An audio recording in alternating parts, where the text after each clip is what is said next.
Bah merci en tout cas de m'accorder l'interview, c'est super sympa. Ça fait plaisir, mon ami, ça fait plaisir. C'est vraiment c'est super cool. Et puis bah voilà, et puis on va commencer tranquillement avec les petites choses de base, et puis en apprendre un peu plus sur toi, et puis te faire découvrir un petit peu sur le territoire français. Parce que j'ai clairement accroché sur ce que j'ai pu lire jusqu'à présent. On en parlera un petit peu après là de l'ouvrage donc de Torture, et puis Clavium que j'ai débuté également. On parlera de tout ça après. Donc bah écoute, si tu peux te présenter rapidement, histoire de savoir un peu à qui on parle. Pierre Davy. Enchanté. On fait ça court mais précis. Non, écoute, c'est ça. Pierre Davy, romancier depuis 2009, je dirais. Ben peut-être écrivain, parce que j'ai pas débuté nécessairement à écrire des romans en 2009. J'ai plutôt commencé avec débuté avec un recueil de réflexions. D'accord. Suite à ça, ben c'est ça, je me suis lancé dans l'écriture de romans, dans la conception de romans. Là, je dirais que je fais ça depuis. Le roman, c'est depuis 2012. D'accord. Ok, ok. Précédemment, j'étais un musicien. Ok. Un groupe J'étais un particulier. tamiseur de peau. Comment ça? J'étais un tamiseur de peau. Un tamiseur de peau, donc je suppose que ça devait toucher à la batterie. Et voilà. J'ai révisé mes classiques, je suis pas trop mauvais. Non, c'est bon. Parfait. C'est bon. Non, en gros, c'est mon parcours. Écoute, entre ça, j'ai fait aussi, j'étais dans le domaine de la comédie musicale. J'ai même tenté d'écrire et de lancer une série télévision, télévisée. Bon, de ce côté-là, j'ai eu beaucoup moins de succès, mais bon, suite à ça, c'est ça. Je pense avoir, dans l'écriture de romans, je pense avoir trouvé ma voie finalement. D'accord. Donc du coup, finalement, et toujours du roman noir sombre, Toujours. toujours. Ok. Un attrait particulier, quelque chose qui fait que c'est sur cette thématique, ou c'est vraiment une envie Ça me particulière? fascine, non, mais le côté ténébreux, ça me fascine. Ouais. Moi, écoute, j'en cacherai pas. Je vais peut-être hérisser des têtes, mais moi, je suis un grand fan de Lucifer. Ok. C'est un personnage que je vénère beaucoup, puis je vénère, mais aussi m'a toujours fasciné comme personnage. Je me suis toujours posé des questions sur l'ange, l'archange finalement. D'accord. Puis je sais pas, j'aime ce côté sombre, puis les livres d'horreur, c'est un type de livre, je pense qu'on peut aller chercher le plus profondément les émotions des lecteurs. Tout à fait. Tout à fait.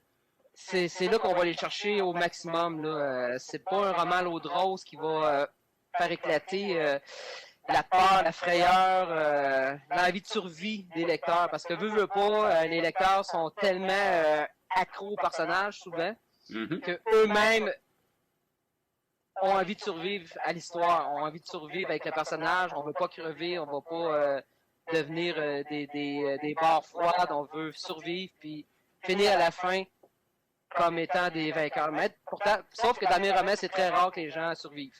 Ce qui est pas plus mal justement, ça change un petit peu la donne, ça change vraiment cette symétrie des romans qu'on peut découvrir, où justement il y a ce héros ou ce groupe de héros qui passe par tout un état de sentiments, et le personnage principal survit à la fin. C'est vrai que c'est toujours agréable, enfin agréablement, sombrement même, de voir ce héros des fois qui finit très très mal. C'est vrai que ça change un petit peu ce schéma basique. Mais est-ce qu'il faut que tu comprennes une chose, le but de tout ça, c'est d'éviter de faire des suites. D'accord, voilà, en fait, voilà, c'était calculé, c'est donc pour ça. Mais écoute, c'est pas dit que je fais pas. Ça se peut que dans certains cas, je fais des suites, mais ça va être comme. Je veux faire paraître ça comme un monde parallèle, tu sais, un genre de monde miroir. Je peux ramener certains personnages dans une autre histoire, mais ça va être comme un monde miroir, ça va être comme une image miroir, tu sais.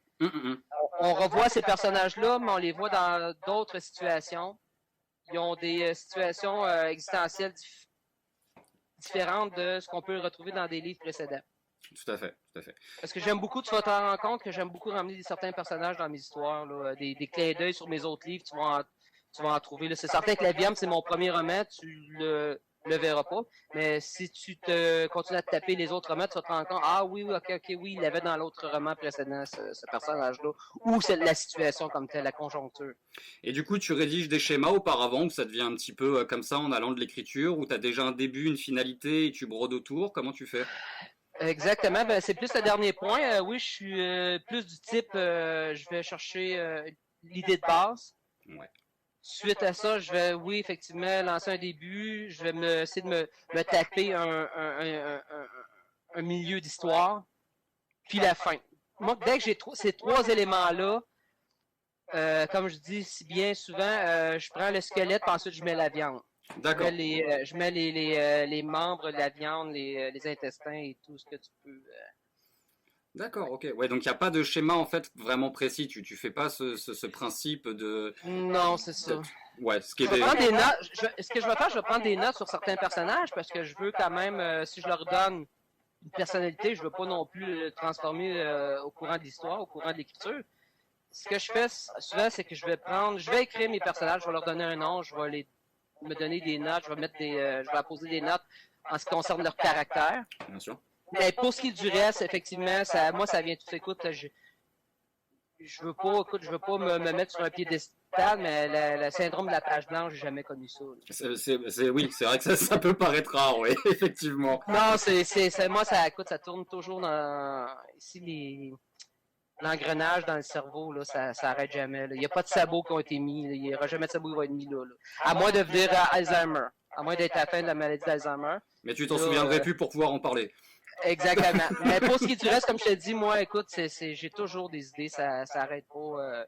L'insomnie me rattrape dans ce cas-là, puis D'accord. Mais c'est vrai que pour rebondir un peu sur les personnages, c'est vrai qu'on voit qu'il y a quand même une qualité d'écriture, parce que quand j'ai lu l'ouvrage Torture, Christopher Lynch, je sais pas, j'avais l'impression que ça sonnait réel, ça sonnait existant, enfin, d'un personnage que j'aurais pu connaître, d'une célébrité qu'on aurait pu connaître. Et c'est vrai que quand on poursuit un petit peu la lecture au travers ce bouquin-là, on voit en fait, on a vécu sa vie, on voit des bouts de son passé avec son studio, etc. Et on a vraiment l'impression que c'est une célébrité, quelqu'un de connu en réalité. Et c'est vrai que je me suis pris au jeu, puisque je suis même allé voir sur internet en me disant mais c'est marrant, enfin Lynch, en tout cas pour moi c'était un truc, ça me parle, c'est quelque chose qui me parle vraiment. Je me suis senti un peu couillon quand j'ai vu qu'effectivement c'était un personnage fictif, mais c'est vrai qu'on sent qu'il y a quelque chose qui est créé autour de ce personnage, il y a vraiment une vie, et ça c'est super bien retranscrit en tout cas, ça a été super bien retranscrit. Ben, écoute, la raison principale, c'est comme je t'expliquais précédemment, oui, j'ai progressé dans le monde de la comédie musicale. C'est peut-être un fantasme que j'ai créé. Je me suis dit, bon, je vais être un genre de Christopher Lynch, oui, un créateur de comédie musicale reconnu à travers le monde. Je touche beaucoup mes personnages. Souvent, c'est des gens qui sont attachés aux arts, tu sais, comme dans Glass, que tu n'as pas encore lu, Brian Senville, qui est le principal acteur du livre. Bon, c'est un romancier. Dans le cas de Christopher Lynch, effectivement, c'est un créateur de comédie musicale. Mais ce qui est différent, bien sûr, aussi, puis ce qui a donné beaucoup de pouvoir au livre, c'est que je travaillais avec le jeu. C'est le personnage qui était narrateur et non, il n'y avait pas un observateur extérieur. Là. Oui, c'est vrai que tout se passe à la première personne. Ouais, exactement. Ouais. Puis je n'avais pas le choix de le faire pour cette histoire-là. Parce qu'on vit sa vie, on vit son histoire. On ne spoilera pas. C'est vrai. Faut pas spoiler. Parce que c'est quand même, on sait que c'est une fin quand même assez. Ah oui.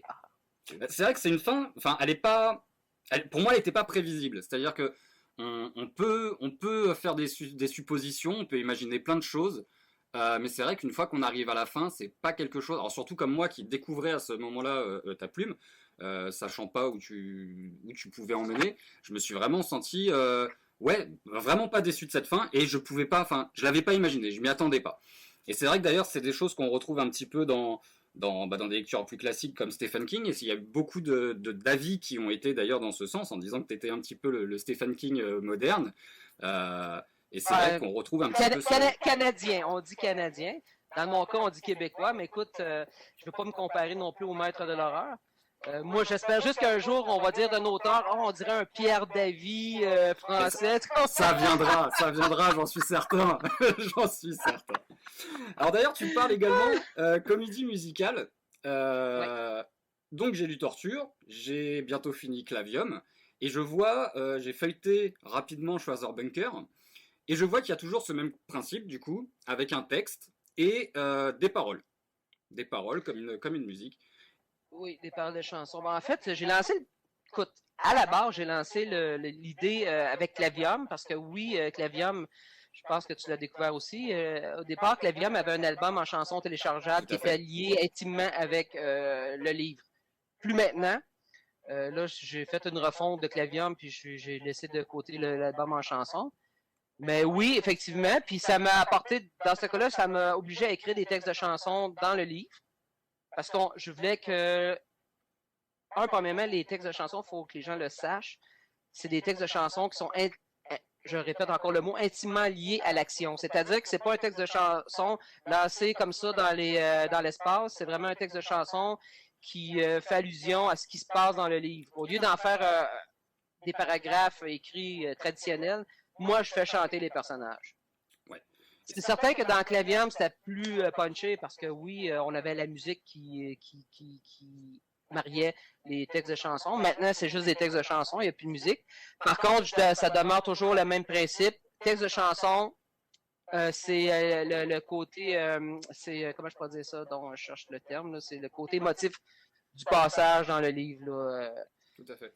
C'est vrai que moi j'ai retrouvé, c'est la première fois que je lis ce système, en fait, ce principe. C'est quelque chose qui m'a plu. Ça m'a interloqué la première fois. Je me suis dit, bon, c'est peut-être un passage, quelque chose un peu comme un poème qui se cale entre les deux, etc. Et j'ai vu que c'était une récurrence, c'est quelque chose qui me plaît. C'est vrai que c'est quelque chose qui me plaît. Donc moi j'ai eu l'occasion justement d'écouter la musique avec Clavium, puisque j'avais réussi à télécharger l'album. Qui a donné pas mal d'impact d'ailleurs, ça a donné pas mal d'impact à l'ouvrage, c'était très intéressant, ça permettait de faire cette pause tout en restant en fait ancré dans l'ouvrage, sans en détacher, mais en ayant un peu cette phase de réflexion en même temps sur ce qu'on pouvait lire du chapitre, et c'est vrai que c'est quelque chose que je n'ai découvert qu'avec toi, j'ai pas vu ça encore dans d'autres ouvrages. Ben, je veux dire une chose mon ami, c'est que introduire des textes de chansons dans des livres, premièrement, ça incarne ce que je suis. Moi, en tant que créateur, j'ai toujours eu une devise, ne fais pas ce que les autres font. Exactement. Je cherche à faire différemment. Moi, écoute, j'ai toujours été admiratif face aux Beatles parce qu'ils ont apporté une nouvelle dimension à la musique. Je me vanterai pas de dire que je vais apporter une nouvelle dimension à la littérature, mais chose est certaine, je vais apporter une signature qui va être propre à moi. Je veux pas... Oui, il y a les textes de chansons, mais ça va ailleurs aussi. C'est la façon dont j'écris, dont je fais aller ma plume. C'est la façon aussi de mes histoires. J'essaie de créer des histoires qui n'ont jamais été, du moins le moins possible, créées ailleurs. Je veux apporter des histoires différentes pour que les gens disent « Ah, moi, j'ai jamais lu ça nulle part.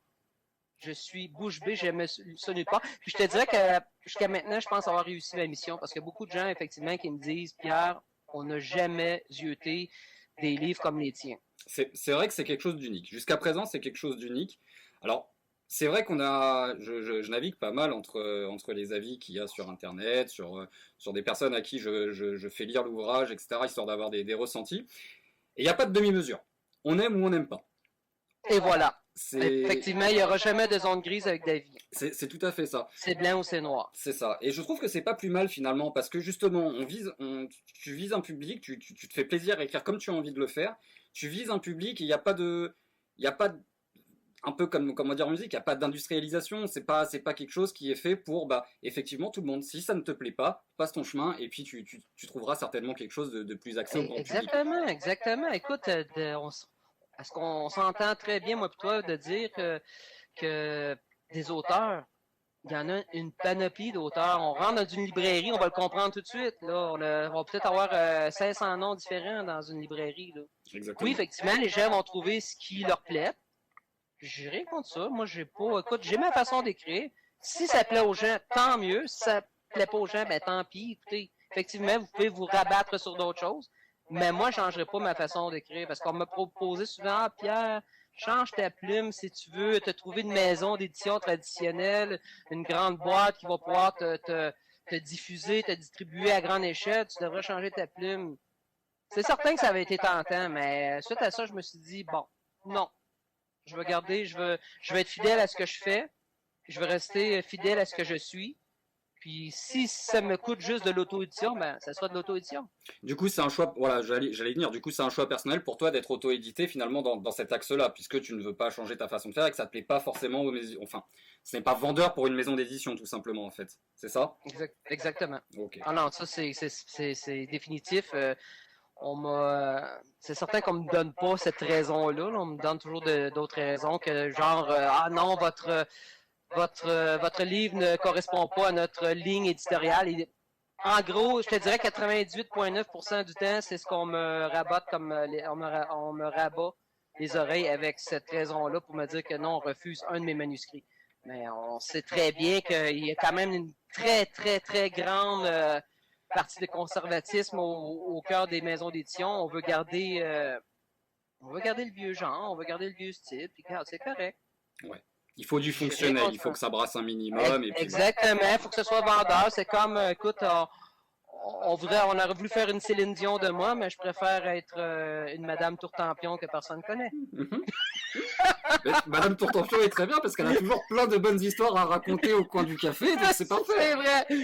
C'est parfait. Non, mais tu sais, je vois qu'écoute tu comprends que comment je peux dire ça, comment on dit ça, donc, la comparaison est un petit peu faible, mais bon, on comprend en gros ce que je veux dire là. Tu sais, je vendrai jamais mon âme pour à qui que ce soit pour écrire des livres dans lesquels je serais jamais à l'aise, que probablement je serais pas. Tu sais, c'est comme vouloir changer quelqu'un. On veut pas. Là. Personne veut changer. On veut pas changer là. On a une personnalité, on est bien à l'intérieur de cette personnalité-là, puis on la changera pas. Puis moi, en tant que romancier, c'est ma devise. Et aujourd'hui, tu y trouves ton équilibre, enfin, je veux dire, que ce soit sur le plan émotionnel, financier, etc. Tu trouves un équilibre à cette auto-édition, justement, ou pas?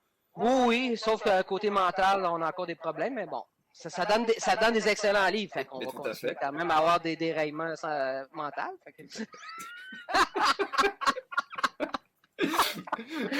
Non, mais c'est effectivement, ça fait de très beaux ouvrages, ça fait de belles découvertes, c'est super agréable, ça change un petit peu. Je sais pas si tu avais été faire un petit peu le tour sur ma chaîne, mais tu as vu, j'étais très axé ces derniers temps sur les contes interdits, etc. Alors, pourquoi je suis très axé sur cette collection-là? C'est parce qu'en France, elle a fait tout un ramdam. Elle a fait vraiment tout un truc, donc c'est pour ça que je m'y étais intéressé. Mais on reste encore une fois dans quelque chose de classique, dans de la littérature. Grand public dans ceux qui apprécient ce type de lecture. Et c'est vrai que quand on repasse derrière avec un Pierre Dévy, faut se remettre un petit peu dans le moule aussi, parce que les syntaxes sont très belles, la grammaire est parfaite, etc. Alors, sauf erreur de ma part, il me semble que j'avais vu une interview de toi, tu disais que la langue française, pourtant, c'était pas ce que tu préférais.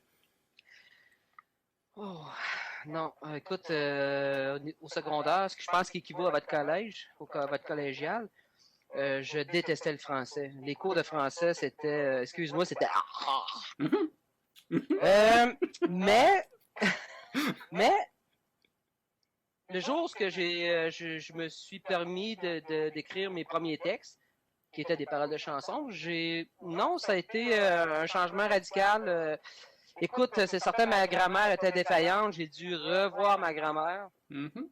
J'ai dû me réadapter à l'écriture française.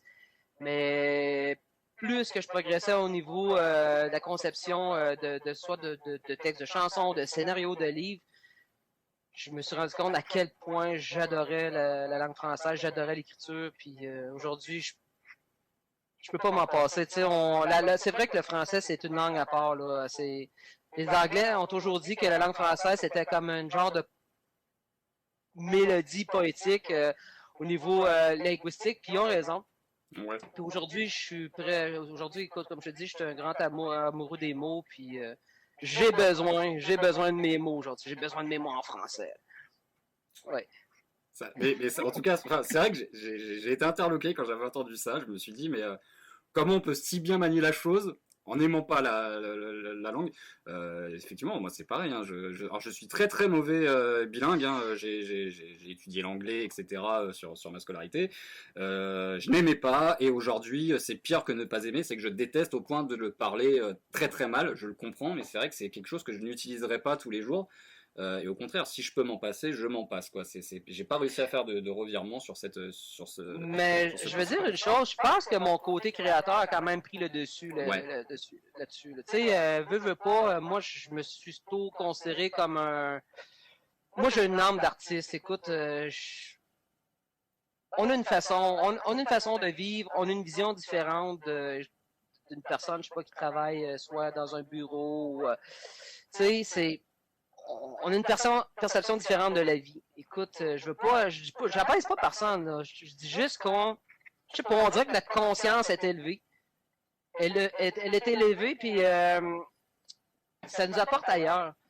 Puis comme je te dis, peut-être que le fait que j'avais cette conscience-là artistique, ben mon amour pour le français est revenu très facilement. Ça sentait au début quand j'étais à l'école, j'étais un musicien. Là, c'était la passion, c'était la musique, la batterie, puis j'avais rien d'autre autour de moi là. Mais tu sais, un bon coup, oups, puis moi c'est certain que j'ai commencé à découvrir l'écriture, c'est parce que moi j'ai toujours travaillé avec des groupes qui faisaient de l'original. J'ai rarement travaillé avec des groupes qui faisaient du cover. Nous, on travaillait de l'original, puis c'est ce que j'aimais. Là, je te dis que mon côté créateur là, se répercutait même au niveau de la musique. Là. J'avais besoin de créer mon propre drum, ma propre partition de drum, c'était très important pour moi. Puis bien sûr, j'ai commencé à découvrir l'écriture. Bon, je regardais les anciens chanteurs écrire, c'est intéressant, puis je me suis dit pourquoi pas moi. Puis je me rends compte finalement que c'était inné chez moi l'écriture. Ouais. C'était facile, puis mais comme je te dis, oui, au départ, j'étais pas amoureux de la langue française, de l'écriture, mais Bon, tu t'es bien rattrapé. Moi, c'est ça, c'est devenu très instantané, ça n'a pas été long. Là. Alors, du coup, en termes d'écriture, t'as combien d'ouvrages là à l'heure actuelle à ton actif? Écoute, comme j'expliquais, j'ai un recueil de réflexions, mais j'ai aussi 7 romans. Ouais. Par contre, il y en a 2 que j'ai retirés du marché et que j'ai fait disparaître complètement. Là. Je ramène pas. C'est une petite collection que j'avais lancée. Je voulais créer quelque chose de nouveau. Je voulais créer du chick lit d'horreur. D'accord. J'avais créé du chick lit d'horreur. Et en moyenne, il te faut combien de temps pour un roman? Il te faut quoi? Parce que j'ai cru voir que t'avais pas mal de projets là je te suis un peu sur Facebook de derrière, et je vois qu'il y a pas mal de projets qui tombent, et je me dis c'est une cadence quand même qui a l'air d'être assez hallucinante. Hein. Ben, tout dépend du nombre de pages à écrire pour un livre. Écoute, regarde la collection. J'appelais la collection CLD, Chick Lit d'horreur. J'ai pondu 2 livres dans la même année, mais tu sais, c'était des livres de 400 pages. Ouais. Je te dirais qu'en moyenne, ça me prend environ entre un an et demi pour pondre un roman. D'accord. Environ. Moi, j'écris pas très vite parce que je sais qu'il y a des gens qui écrivent plus rapidement que moi. Moi, écoute, moi, je suis un perfectionniste, je dois me retaper maintes revisions pour dire qu'à la fin, OK, c'est beau. Non, c'est pas beau. C'est presque bon.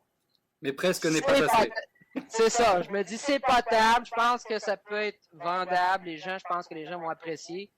Je vais m'arrêter là parce que si m'écouter parler, je passerai ma vie à réviser puis je sortirai pas de roman. C'est ça, mon. Tu comprends? Ah non, j'en suis là, j'en suis complètement là. Fait que non, effectivement, ben là, effectivement, quand je vais donner un exemple, Choisir Bunker 2, que je vais sortir à l'automne. Étonnamment, ça va être un petit roman. Une suite, mais une petite suite. Si on compare à Choisir Bunker 1, je pense qu'il y a 417 pages. Là, on va peut-être avoir un 200 pages. D'accord. Mais ça va frapper fort. Ok. Donc ouais, Choisir Bunker, faudra que je m'y mette alors avant que tu sortes la suite, puisque comme ça je ferai d'une pierre deux coups. Et, exactement. Alors c'est vrai que en plus ce qui est étonnant sur Choisir Bunker là, j'adore, c'est tes quatrièmes de couverture. Tes quatrièmes de couverture, elles sont énormissimes. Hormis sur Clavium qui était un petit peu plus descriptive. Mais un peu comme Torture, c'est vraiment 3-4 phrases mises comme ça.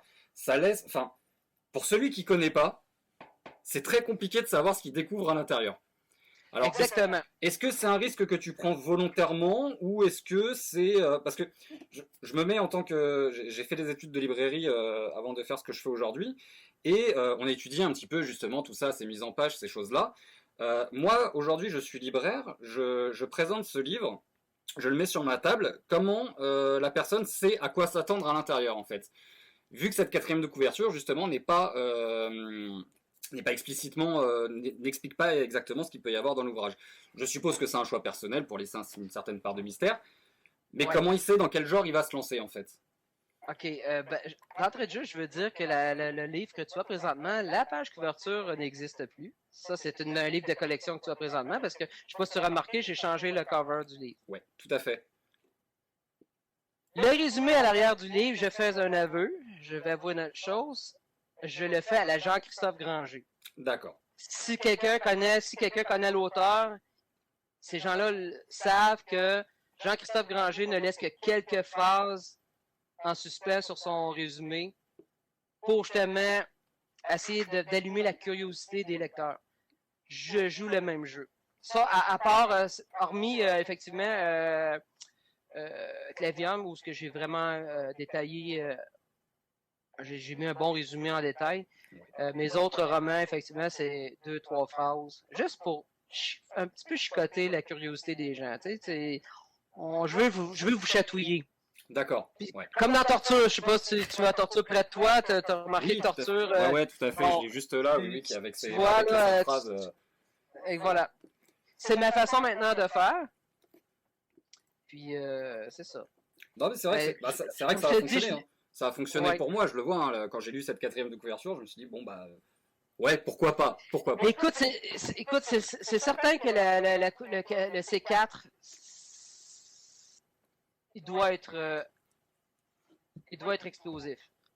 Parce que oui, effectivement, on s'en cachera pas qu'un lecteur il va être attiré par un livre d'une belle page couverture et non le contraire. Alors c'est vrai que aujourd'hui en plus c'est devenu assez particulier puisque c'est aussi très commercial. Aujourd'hui il faut une couverture tape à l'œil parce que si on prend des couvertures unies, ça n'attire pas l'œil. Si la 4e est mal foutue, ça n'attire pas l'œil non plus, la personne s'en désintéresse. Donc c'est vrai, c'est un parti pris. Hein. C'est quelque chose d'osé justement de faire ce que tu fais sur cette C4. Elle a été fonctionnelle pour moi, elle sera certainement fonctionnelle pour d'autres. Mais est-ce qu'aujourd'hui tu penses pas que ça te fait perdre peut-être une gamme de lecteurs qui pourrait être intéressée par ça? Je sais pas. Écoute, je vais donner un exemple. Torture en librairie. On met Torture en librairie sur un présentoir à l'entrée d'une librairie. La page couverture va frapper effectivement. Ça va donner l'envie au lecteur d'aller regarder à l'intérieur du livre. Ce qui n'arrivera pas avec un livre dont la page couverture est monotone. Tout de suite, ça va comme dire au lecteur, non, ça m'intéresse pas, c'est pas assez beau. C'est une page couverture qui frappe, qui est très expressive au niveau des couleurs, va attirer l'attention du lecteur. Le lecteur va prendre le temps de regarder ce qu'il y a à l'intérieur, va lire quelques livres, va dire, ah, j'aime ça, je l'achète. Ça peut être inversé. Bon, d'un autre côté, effectivement, en auto-édition, sur Amazon, c'est un peu moins évident. Par contre, sur Amazon, les gens peuvent aller lire les premières pages. C'est vrai, c'est vrai. C'est vrai qu'aujourd'hui, oui, alors c'est vrai que c'est quelque chose de nouveau. Alors c'est quelque chose que je connais pas parce que je n'utilise que le format papier. Okay. Je suis un grand amoureux du format papier, donc e-book et compagnie, j'ai jamais mis les mains dessus. C'est vrai que là, dernièrement sur Amazon, non, mais avec format papier aussi, tu peux lire, avec format papier aussi, tu peux lire les premières pages. Et deux. Puis moi, quand je ressens que quelqu'un est intéressé à mes livres, tu sais, un nouvel ami Facebook, ah oui, je te découvre, je te connais pas, qu'est-ce que tu me proposes comme livre? Souvent, ce que je fais, je les redirige vers Amazon en leur expliquant que oui, ils peuvent lire les premières pages. Ils peuvent soit se le procurer sur Amazon ou bien, s'ils souhaitent un livre dédicacé, ils peuvent se le procurer directement à moi. D'accord. Aujourd'hui, le public qui te suit, donc, est-ce que tu as la même notoriété au Québec qu'en France à l'heure actuelle? Ça, là, écoute, quand on dit que nul n'est prophète en son pays, est-ce que tu la connais, celle-là? Non. Tu connais pas cette phrase-là qui dit nul n'est prophète en son pays? Tu devrais... Écoute, étrangement, je te dirais que j'ai probablement plus de lecteurs en Europe qu'au Québec. D'accord. Ouais. Ok. Je sais pas pourquoi. Est-ce que les Européens sont plus friands de ce genre de littérature-là que les Québécois? Je le sais pas. Mais je peux te dire que...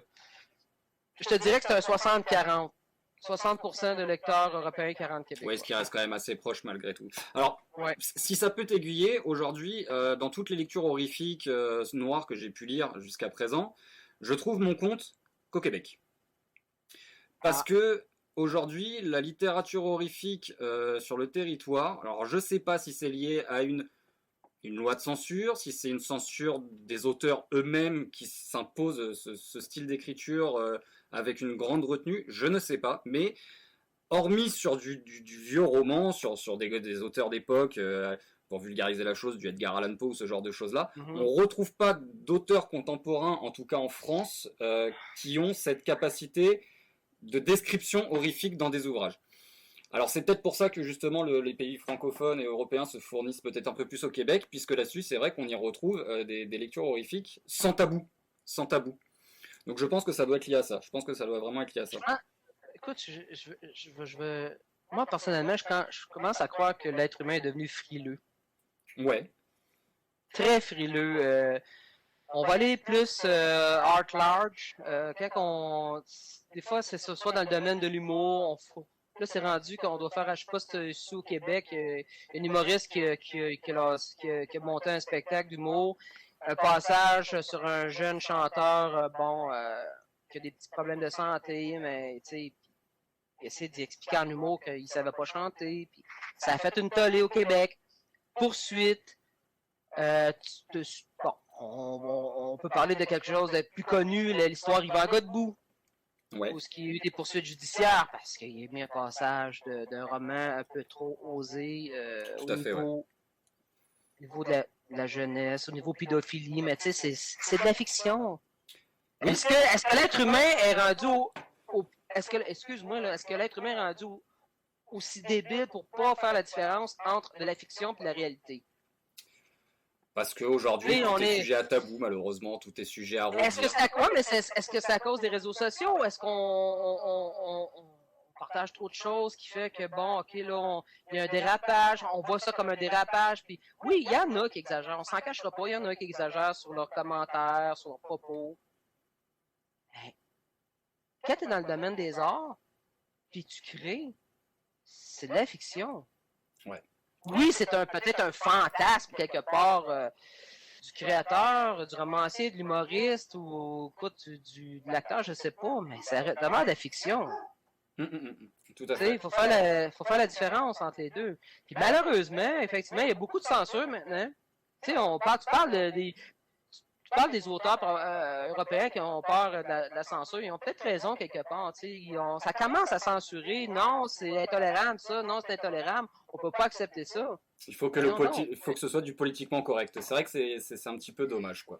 C'est ça, c'est rendu fou. Je comprends qu'il y a eu des dérapages, il y a peut-être eu du débordement. C'est peut-être à cause de ça aujourd'hui que oui, effectivement, ça doit être politiquement correct. Puis on doit faire attention à ce qu'on écrit, ce qu'on dit. Mais demeure que, écoute. Ce qui est vraiment dommage, puisque ça limite certainement certains auteurs qui ont d'ailleurs des idées folles, mais qui ne peuvent pas les mettre en place, de peur justement du coup près derrière. C'est vrai que c'est un petit peu... T'as pas peur de ça, toi, que justement, d'être parfois aller un peu trop loin, ou non? Non, jamais. Tu y vas, et puis... Si, j'ai confronté à une secte de chrétiens complètement disjonctés, regarde, je le ferais faire... Je ferais face, mais non, moi je me censurerai jamais. Ce que j'ai à dire, je vais le dire. Si ça te plaît pas, ben, va ailleurs. C'est facile d'ailleurs, c'est facile enlever quelqu'un comme ami, c'est facile de bloquer, c'est facile, regarde. Tu peux le faire, là. Si t'aimes pas ça sur Facebook ou Twitter ou peu importe, fais-le. Tout à fait. Mais excuse-moi l'expression, viens pas me faire chier sur ma page. Exactement. Exactement. Donc du coup, tu m'as un petit peu répondu depuis tout à l'heure dans ce que tu me disais. J'ai l'impression, un petit peu dans tes ouvrages, tu as une inspiration qui te vient de cet engouement face à Lucifer, etc. Je vois également, j'ai l'impression, je ressens que tu mets un petit peu au travers tes personnages des convictions personnelles. Des choses qui te... Au-delà du fait du mode artistique et tout ça, mais quand je reprends encore une fois ce passage qui m'a marqué dans Torture, où Lynch dit... Qu'est-ce que tu dis là? Mais quand je vois Lynch, si tu lui dis que tu parles d'Aya Nakamura à l'intérieur en disant que ça lui hérisse les oreilles, j'ai l'impression que c'est ta conviction personnelle, quoi. Ça peut pas être autrement. Non, moi si j'écris ça, c'est parce que j'ai lu les propos. Je la connais pas comme chanteuse. Écoute, je la connais vraiment pas. Peut-être sauf avoir écouté un petit extrait parce que, bon, des gens riaient, se moquaient d'elle puis ils mettaient des extraits de chansons. Mm-hmm. J'ai utilisé effectivement ce petit côté-là pour rigoler, puis effectivement, tu sais. Mais oui, écoute, il y a une profondeur. C'est certain que, comment je pourrais dire ça, dans une profondeur luciférienne dans ce que j'écris. Mais c'est ça, c'est un genre d'inspiration, là. J'ai pas. Ça me vient tout seul, je sais pas. Peut-être qu'il y a des voix. J'entends peut-être des voix, tu sais pas, ça. Qui sait?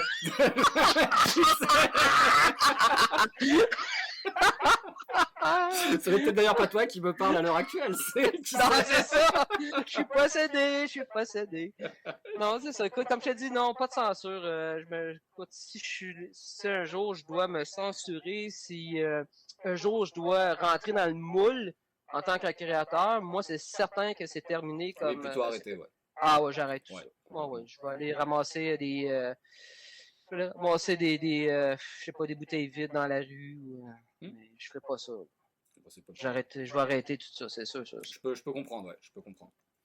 Et du coup, à côté de ça, tu lis un petit peu ou t'es ancré dans ton écriture ou... Lecture, j'ai été un très grand lecteur. Malheureusement, j'ai dû mettre un terme à ça parce que dans les derniers moments, j'étais rendu où ce que j'analysais ce que je lisais. D'accord. J'étais rendu trop profondément ancré dans cette façon de faire, de cette façon de lire, d'analyser l'écriture, puis que là, j'avais plus de plaisir. Tu sais, quand tu lis, tu veux t'évader.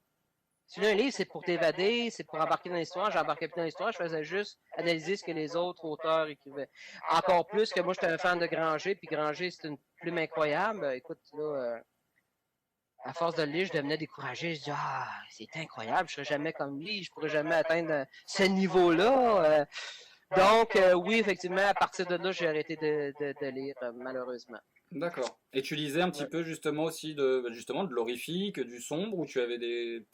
Ben, moi, écoute, j'étais fan de, oui, effectivement, Jean-Christophe Granger, Stephen King. C'est lui, en fait, c'est grâce à lui que j'ai commencé à zioter des livres. J'ai débuté avec It. Ça a été un coup de cœur énorme. J'ai vraiment dévoré les 3 livres, je les ai dévorés, puis tellement me faire les images de l'histoire que c'en était fou, là. Je suis aussi un grand fan de Steve Burry, qui est un auteur qui fait entre autres beaucoup de trailers archéologiques. Un petit peu à la Dan Brown, mais en fait Dan Brown même le considère comme le maître dans le domaine. J'aime beaucoup ce qu'il écrit. En fait, ce sont mes 3 auteurs préférés, là. Mais comme j'expliquais, là, pour moi, ça fait très longtemps que j'ai pas lu de livre. D'accord. C'est vrai que Stephen King, j'en ai lu énormément. Hein. Moi, c'est plutôt Marche ou crève qui m'avait vraiment fait aimer l'auteur. C'était cette espèce de critique sociale mise au travers la grande marche qu'il faisait au travers. Enfin, c'était génial. On s'imaginait le truc, c'était super bien fait. Et c'est vrai que Stephen King a été une source d'inspiration pour beaucoup, que ce soit en tant que romancier justement. Dans l'idée, et puis en tant que lecteur, qu'on commence toujours un petit peu à choisir sa voie par rapport à des grands auteurs comme ça. Oui, ben en fait, j'ai pris c'est les trois auteurs qui m'ont inspiré. Oui, Stephen King pour le côté horrifique, Jean-Christophe Granger pour la façon d'écrire. Moi, j'ai toujours été admiratif face à sa plume. Si les gens connaissent un peu Granger, connaissent un peu David, vont se rendre compte qu'il y a quand même des similitudes. Puis Steve Burry, ben, c'était le côté aventure. Ouais. Tu sais, moi, j'ai un personnage, Cotton Malone, que j'adore. J'ai embarqué tout de suite avec ce personnage-là qui, effectivement, est son personnage principal dans ses aventures archéologiques. Mais moi, comme je te dis, c'est un rassemblement des 3 qui m'a permis de devenir auteur, là, qui m'ont inspiré, qui ont fait de moi un auteur. Et aujourd'hui, si tu devais proposer un de tes ouvrages pour te faire connaître, je suis nouveau lecteur, propose-moi l'ouvrage. Lequel des tiens tu me conseillerais pour commencer? Je suis certain que tu sais c'est lequel. Ah. Tu peux le montrer encore? Est-ce que je le possède, par exemple? Oui, tu l'as présentement. Tu peux le montrer. Je suppose que ça doit être Torture. Torture, c'est le livre d'une vie, pour l'instant. Parce que Choisir Bunker, deuxième partie, je peux te dire que c'est quelque chose de spécial aussi, là. Mais oui, effectivement, de toute façon, quand que les gens me demandent par quel livre je devrais débuter, je leur dis, si vous voulez plonger dans du David Peu, ça vous prend Torture. Ça rime. Peu torture, peu torture. Aujourd'hui, c'est celui que tu vends le plus d'ailleurs ou pas? Oui, c'est Ouais, mon c'est ta meilleur plus vendeur grande. jusqu'à maintenant. Ouais. Mhm. Alors c'est vrai qu'aujourd'hui, quand je parle de toi à mon entourage, effectivement, c'est celui que je. Mais suite à ça, si les gens disent ah moi j'ai aimé beaucoup Torture, s'ils disent oui j'ai aimé beaucoup ça, moi je vais leur proposer Glace, qui est un peu dans le même genre, Ouais. un peu métaphysique, paranormal, horrifique, psychologique. On joue dans le même credo. Mhm. Tu sais, dans le cas de Clevium, c'est un petit plus soft, un peu plus pour ce que j'appelle blockbuster. Tu sais, c'est un mélange de. Moi, il y a une critique française qui a déjà dit que c'était un ingénieux mélange de Stephen King et de Indiana Jones. Ouais. Je pense que ça les. Mais Choisir Banker, ça va être un peu dans le même credo. Par contre, ça va être beaucoup plus noir, beaucoup plus métaphysique. Je joue beaucoup avec la psychologie des gens. Puis, là, on dirait que Choisir Banker, je suis allé souder Clavium avec Torture, puis j'en fais un livre. Un petit medley, quoi, ouais, un petit truc. Ouais, exactement. Les deux genres réunis ensemble, puis ça donne Schwarzer Bunker. D'accord. Ok, ok. Ouais. Et deux, trois petites questions, et puis après je vais t'abandonner parce qu'ici il commence à se faire tard malgré tout. Puis nous sommes qu'à la fin de l'après-midi. Oui, la fin d'après-midi, ça fait longtemps qu'elle est finie. Non, mais c'est bien quand même. J'aime ça. Moi, je voyage. Là. Ça paraît pas, mais je voyage dans le futur.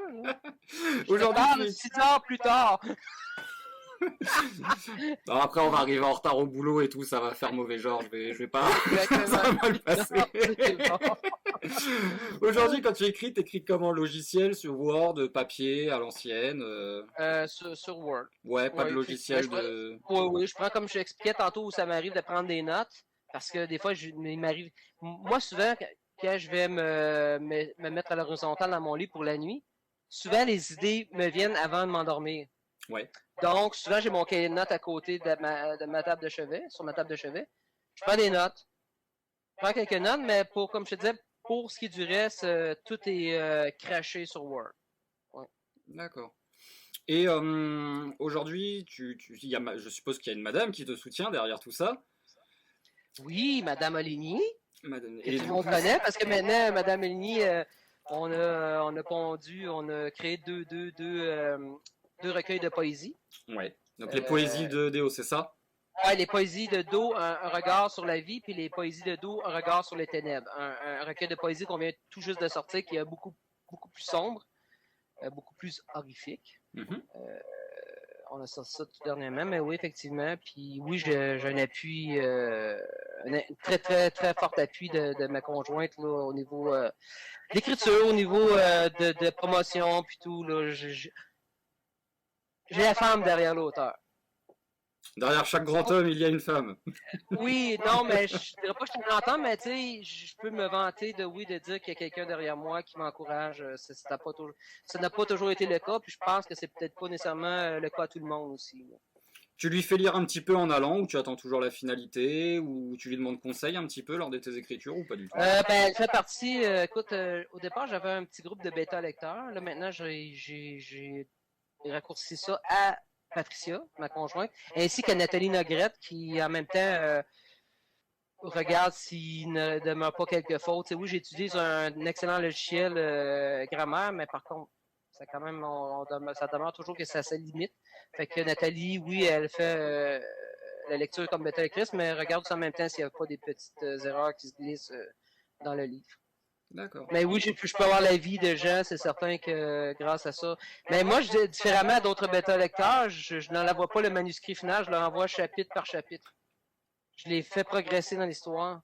D'accord, ouais, Parce que je peux qu'en même temps, oui, en ne recevant qu'un chapitre, je veux savoir s'ils comprennent que tout est bien relié, que oui, ok, oui, les chapitres précédents, oui, ok, je comprends, tu sais.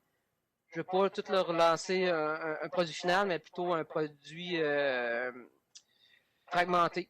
Quelque chose de plus léger, peut-être, sur la compréhension, quelque chose qui se... Oui, puis en même temps, ben, tu sais, voir si eux vont prendre la même ascension que moi au niveau de la compréhension d'histoire. Certains, moi, en tant que créateur, je la comprends, mais c'est important que Nathalie puis Patricia, eux aussi, le comprennent. Dire au bout du compte, oui, ok, on a très bien compris, oui, c'est clair, on a embarqué dans l'histoire, c'est clair, on suit l'histoire parfaitement, puis on se perd pas dans l'histoire. C'est pour ça que... Autrement dit, suit le même processus, ben, pas tout à fait le même processus que moi. Moi, je leur envoie vraiment des chapitres qui sont, à mon avis, presque parfaits pour l'impression. Ouais. Puis je les laisse les... Ouais. Ok. Et aujourd'hui, si t'étais pas auteur, tu serais quoi?